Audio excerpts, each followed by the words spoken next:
Halo, selamat datang di channel Catatan Daniel. Masih bersama saya Daniel, seorang karyawan dan juga investor retail yang suka membagikan konten seputar edukasi finansial. Nah, di video kali ini saya akan membahas tentang bagaimana cara membuat anggaran yang efektif. Nah, mungkin sebagian dari kalian nih pernah bertanya-tanya, kenapa sih kita harus bikin anggaran bulanan? Terus apa sih gunanya? Apa manfaatnya? Dan apa sih bedanya dengan bikin anggaran tahunan, mingguan, atau harian? Terus apa pula bedanya dengan bikin anggaran untuk beli baju, makanan, atau tiket nonton film? Apa pula bedanya dengan bikin anggaran untuk pacaran, nikah, atau untuk yang lain? Nah, pertanyaan-pertanyaan ini semua akan saya jawab di video ini dengan tuntas, teman-teman. Tapi sebelumnya saya minta dukungan kalian nih untuk like, komen, dan subscribe, serta share video ini ke teman-teman kalian ya. Jangan lupa aktifkan juga lonceng notifikasi agar kalian gak ketinggalan video-video terbaru dari saya.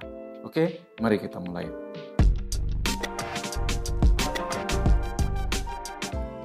Yang pertama, anggaran bulanan itu apa sih?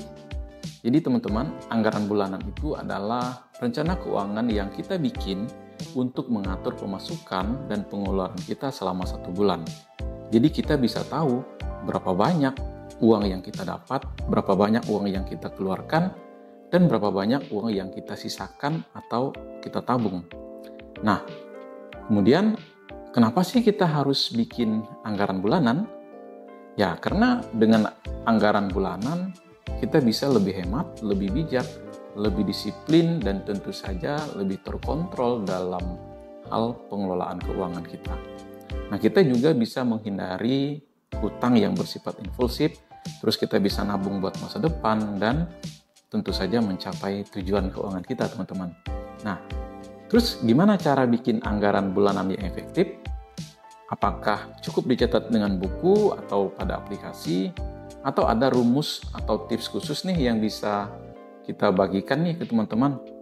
Atau ada nggak contoh atau template yang bisa kita pakai?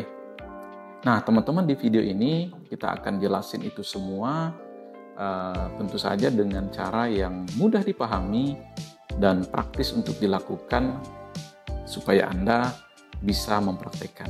Semoga kalian suka dan mendapat manfaat dari menonton video ini. Yuk kita mulai. Untuk membuat anggaran bulanan yang efektif, ada beberapa langkah yang harus kita lakukan. Langkah-langkah tersebut adalah, yang pertama, catat semua pengeluaran yang kita lakukan selama 1 bulan. Jadi pemasukan bisa berupa gaji, bonus, hadiah, atau sumber lain yang tentu saja menghasilkan uang. Nah, sedangkan pengeluaran bisa berupa biaya makan, transportasi, tagihan, cicilan, belanja, hiburan, atau kebutuhan lain yang tentu saja itu membutuhkan uang, teman-teman. Nah, kita bisa menggunakan buku, aplikasi, atau alat bantu lain yang tentu saja dengan preferensi kita masing-masing untuk mencatat transaksi keuangan kita. Nah, yang penting kita harus jujur dan teliti dalam mencatat pengeluaran tadi. Jangan sampai ada yang terlewat atau salah hitung, teman-teman. Kemudian yang kedua, kelompokan pengeluaran kita menjadi 2 kategori, yaitu wajib dan tidak wajib. Nah, pengeluaran wajib adalah pengeluaran yang harus kita bayar setiap bulan, jadi ini nggak bisa ditunda atau dikurangi. Contohnya, tagihan listrik, air, internet, telepon, cicilan rumah, cicilan mobil, atau cicilan kartu kredit.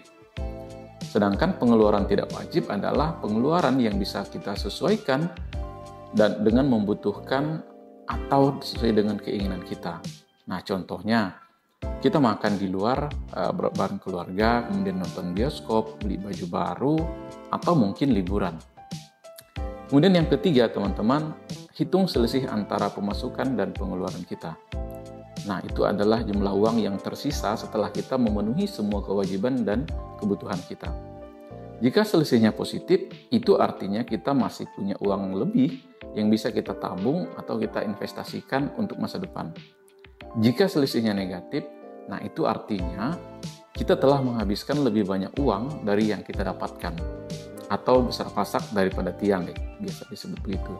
Nah, ini adalah tanda bahwa kita harus mengurangi pengeluaran tidak wajib atau mungkin mencari sumber pemasukan lain.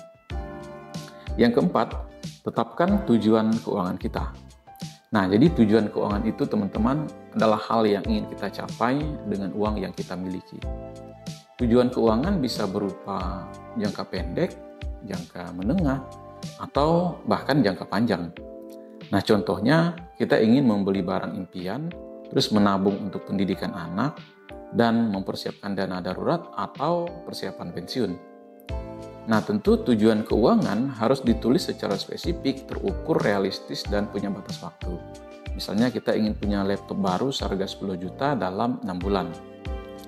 Lalu yang kelima adalah alokasikan uang yang kita miliki sesuai dengan tujuan keuangan kita.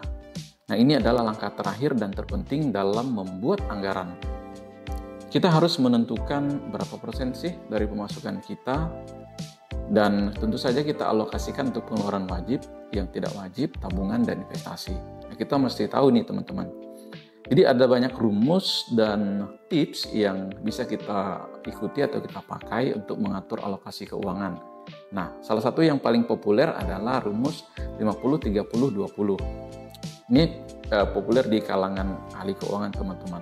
Rumus ini menyatakan bahwa dari pemasukan kita, 50% bisa kita gunakan pengeluaran wajib, kemudian 30% kita gunakan untuk pengeluaran tidak wajib, 20%-nya untuk tabungan dan investasi.